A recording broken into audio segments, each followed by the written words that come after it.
coconut rice. So first we're gonna start on the chicken marinade. I'm gonna go ahead and add 1/4 cup of some Organic Valley grass milk yogurt. Any yogurt that you have works fine. It's about 1/4 cup. I'm gonna go ahead, mix that together. Because of the acid in the yogurt, it's gonna work as a tenderizer, so you really only wanna marinate it for about 30 minutes. I went ahead and added a teaspoon of some granulated ginger. If you have fresh, that works even better. And for seasonings, I'm gonna add a teaspoon of paprika, a 1/2 teaspoon of salt, a 1/2 teaspoon of turmeric, and cayenne pepper. Next, we're gonna add 3 cloves of garlic. This is a micro zester. This is the best way to grate your garlic.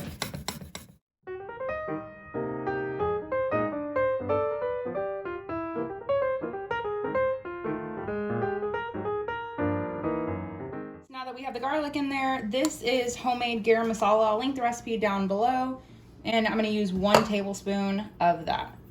Now we're gonna mix this together and set it aside for 30 minutes. For the coconut rice in here, I have 1 cup of white rice. I'm gonna go ahead and add 1 cup of coconut milk and 1/4 cup of water and 1/4 teaspoon of salt. Once your rice comes to a boil, you can go ahead, add the lid, reduce the heat to low, and cook for 20 minutes. All right, so I'm gonna go ahead and chop off both of the ends of the onion, cut it down the middle.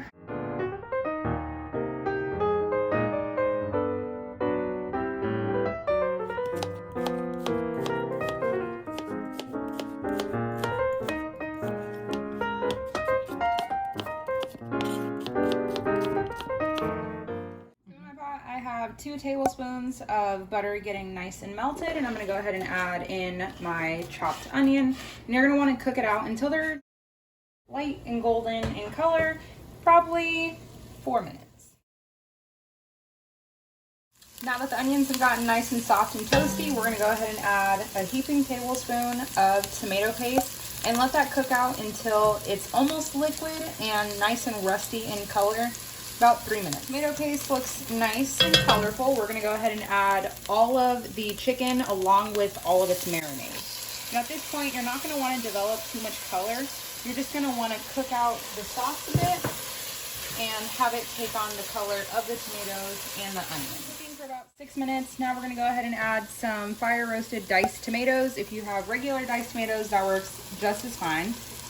Go ahead, mix that together. This adds a nice fire roasted taste, which is really good because it kind of gives you that char that you would miss from the grill.